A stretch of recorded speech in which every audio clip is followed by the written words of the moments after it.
Gentlemen, it is time to swipe left on the Tinder app itself.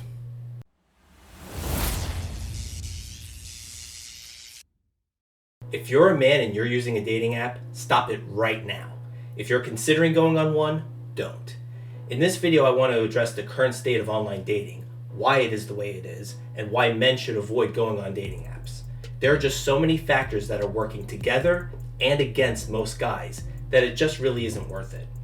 First of all, there's the issue of supply and demand. There are more guys than girls on dating apps. It's pretty much a sausage fest. Even if the pairing was 1-to-1, there will still be many guys left out because there are more guys than girls. So if more men were to get off these dating apps, then the gender ratio would not be so skewed. For women, dating is like shopping. For men, dating is like a job interview.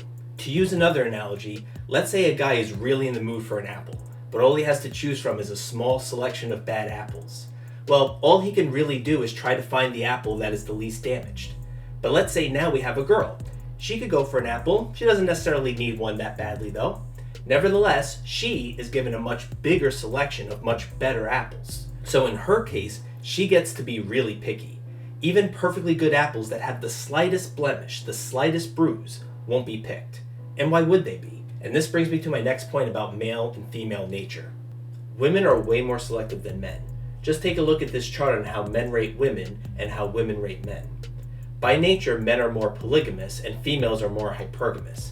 That is to say, with men, it's about quantity, and with women, it's about quality. And male nature is the way it is to ensure that we as a species aren't underpopulated, and female nature will ensure that we are not overpopulated. And of course this is the case. Let's face it, sex is riskier for women because they are the childbearers. So it makes sense that they would be more selective in who they choose as a partner. Men, on the other hand, are designed to spread their seed as much as possible. As such, men are more willing to date down. As long as she looks good enough. She doesn't have to be Miss America or anything like that, but she just needs to be attractive enough. Now because of this, guys who are 8s, 9s, or 10s will be more than happy to be with girls who are 7s and 6s. On the flip side, these girls who are 6s and 7s know that they can easily get guys who are 8s, 9s, or 10s. So they would have no interest in being with another guy who is a 6 or a 7. So we have a situation where it's the top 80% of girls competing for the top 20% of men. That is far from a 1-to-1 ratio. Which is why I find it so ironic that it's men who have a reputation of being shallow and superficial, and women are the ones who are told that they should never settle. With their options, women never have to settle. It's the desperate and thirsty men that need to hear that they shouldn't have to settle. Anyway, this 80-20 rule makes the pool of guys that are wasting their time on these apps get bigger and bigger. But hold on, this is still not the end of the story. It gets better. Now let me make something perfectly clear. I don't fault girls simply for desiring good-looking guys. For one thing, that's human nature. And this is online dating after all. You're primarily being judged based on your looks. And with all the options that girls have, it only makes sense that they choose the best-looking guys. If the shoe was on the other foot, guys would do the exact same thing. But what I don't understand is this. So an experiment was conducted where Tinder profiles were set up with pictures of very good-looking guys, but they mentioned a criminal history in their profiles. They did this just to see how many matches these guys would get. I'll put a link to this full article in the video description if you're interested in reading this further. Suffice it to say, all these girls were messaging the guys first. Their criminal history didn't even matter to them, saying things like, "Oh, we all make mistakes." Some even made light of the criminal acts. The girls were flirting with them, acting very desperate, giving their phone numbers without the guys even asking. And even when the guys were being standoffish, putting in no effort and barely responding, the girls kept pursuing. I find it curious that girls will go after the best looking man even if he has a criminal history and even if he shows disinterest in her. You would think that with all the options that girls have, she would be like, "Oh well, forget this guy, I'll just message the next hottest guy." But no, these girls act like complete thirsty simps for the Chad as if he was the only option for them. Ladies and gentlemen, this is the current state of modern Western women. Totally and utterly depraved. But wait, it gets even better still. So since girls who are average and above are simping over and getting the Chads very easily, well, what would that leave the average looking guys who are 5s, 6s, and 7s? Well, the girls who are 4s and below, right?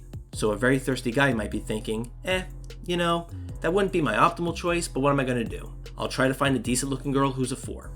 And this is going back to my apple analogy. He's just trying to find the apple with the fewest problems. He might think, well, getting a girl like that is better than nothing, right? Not so fast. Even those girls who are 4 and below don't want an average guy. Not even the morbidly obese girls. You see, these are the only types of girls who can't get a Chad. But they saw that so many other girls were able to get great looking guys, and they didn't like this very much because now they were feeling left out. They felt that they too should be able to get a Chad. However, they loved their cheesy poofs and cake.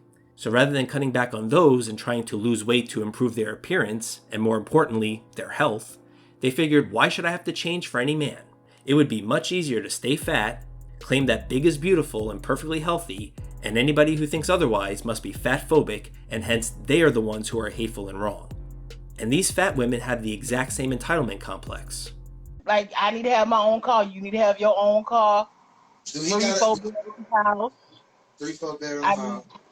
Yeah, like, I need to bring. Does he have to make all that happen, or what? How does that? Yeah.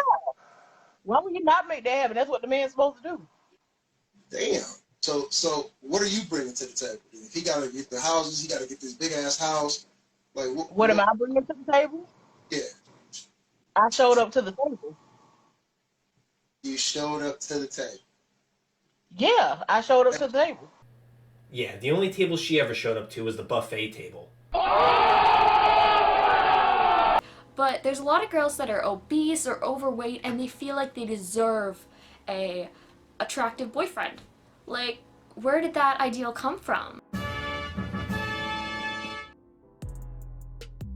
Another thing about girls on these dating apps is that if she isn't a single mother already, she will be soon enough.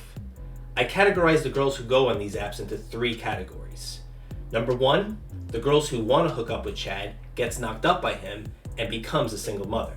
Number 2, the girl who is pregnant with or already has Chad's baby and is now back on the app looking for a beta provider.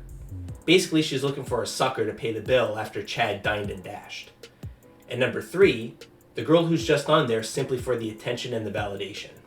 But since the average guy is no Chad, you have to meet a strict list of criteria. You better message first.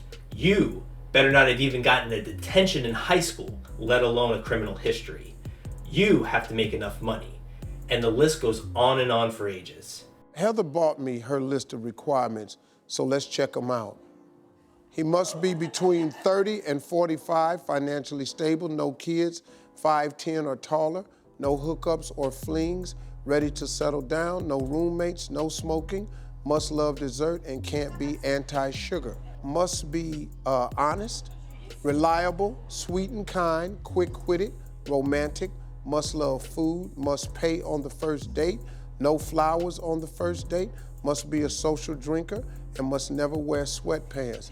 2 hours later. Must be adventurous, must be humble, must be spontaneous, must be a planner, can't be self-centered, can't be cocky, must love dogs, can't own a dog from a breeder, can't be jealous of her dog, and can't own a cat. The hell, what? I also made a video where I showed some of the profiles of Tinder girls and talked about their sense of entitlement and ridiculous demands. I'll leave links to it. Now, I imagine that everything I've said so far would sound kind of bleak to any guy who would still like to date a girl. It almost sounds like a hopeless situation, right? Like you don't stand a chance unless you've hit the genetic jackpot. But I will say, not all hope is lost. I will make a video in the future discussing the silver lining to the dark cloud. I still highly suggest going your own way because you don't need this drama in your life. But I get that going your own way may not be a solution for everybody. In an upcoming video, I'll talk about this topic further. But until next time, I'm out.